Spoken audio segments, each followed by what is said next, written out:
কেন্দ্রীয় শহীদ মিনারে লেখক ও গবেষক অধ্যাপক আবুল কাশেম ফজলুল হককে শেষ শ্রদ্ধা জানাচ্ছেন বিভিন্ন রাজনৈতিক, সামাজিক ও সাংস্কৃতিক সংগঠনের নেতাকর্মী সহ সর্বস্তরের মানুষ।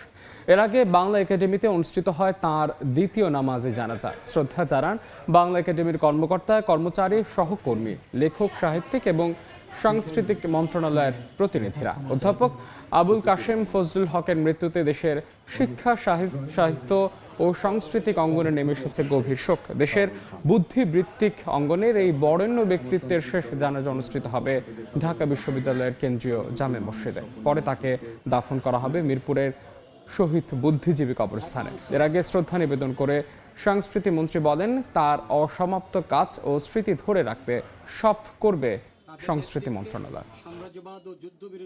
এক ধরনের বাতিঘরের ভূমিকা পালন করেছেন আবুল কাশেম ফজলুল হক, তার মধ্যে অন্যতম। যে চিন্তাটা দল নিরপেক্ষ ছিল না, সেটা ছিল মানুষের কল্যাণের জন্যে, এটাই উনি নিবেদিত ছিলেন। আবুল কাশেম ফজলুল হক সাহেবের এই স্মৃতিকে অম্লান করে রাখার জন্যে আমাদের সবারই কিছু করা দরকার। আমি সংস্কৃতি বিষয়ক মন্ত্রণালয়ের তরফ থেকে আমি স্যারের স্মৃতিকে অম্লান রাখার জন্যে যেটা করার দরকার সেটা আমি করবো, আমি তার ছাত্র হিসাবে এবং এই মন্ত্রণালয়ের মন্ত্রী হিসাবে। কেন্দ্রীয় শহীদ মিনারে লেখক ও গবেষক অধ্যাপক আবুল কাশেম ফজলুল হককে শ্রদ্ধা জানাচ্ছেন সর্বস্তরের মানুষ। এই মুহূর্তে সেখানে আছেন সহকর্মী স্বপন আহমেদ। আমরা সরাসরি যুক্ত হচ্ছি তার সঙ্গে। স্বপন, অধ্যাপক আবুল কাশেম ফজলুল হক স্যারের মরদেহ এই মুহূর্তে ঢাকা বিশ্ববিদ্যালয়ের অপরাজয় বাংলার পাদদেশে নেওয়া হয়েছিল। যদিও বৃষ্টির কারণে সেটি পাশেই যে ভবনটি রয়েছে সেখানে নিয়ে আসা হয়েছে এবং নিশ্চয়ই দেখানোর চেষ্টা করি যে অসংখ্য শিক্ষক, শিক্ষার্থী মণ্ডলী, বিশেষ করে শিক্ষক যারা তার খুব কাছের ছিলেন, তারা আসলে তাকে শেষবারের মতো শ্রদ্ধা জানাচ্ছেন।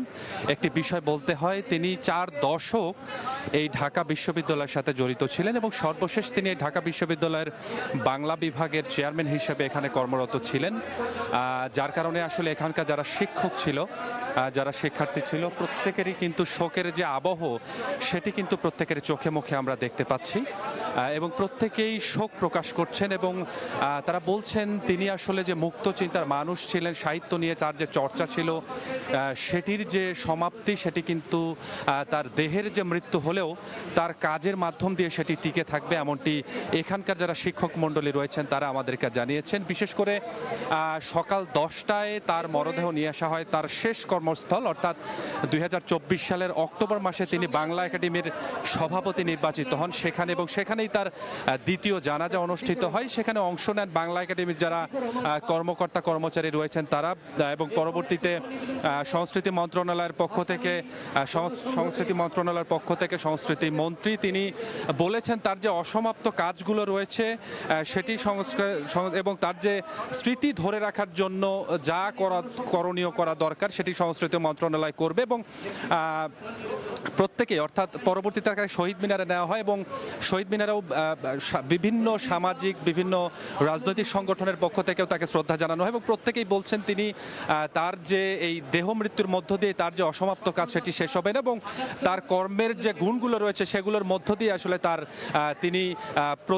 তিনি মানুষের মাঝে বেঁচে থাকবেন। তো এই ছিল এখন পর্যন্ত আবুল হক ফজলুল হক স্যারের যে শ্রদ্ধাঞ্জলি জানানো, সেখান থেকে সবশেষ অবস্থা।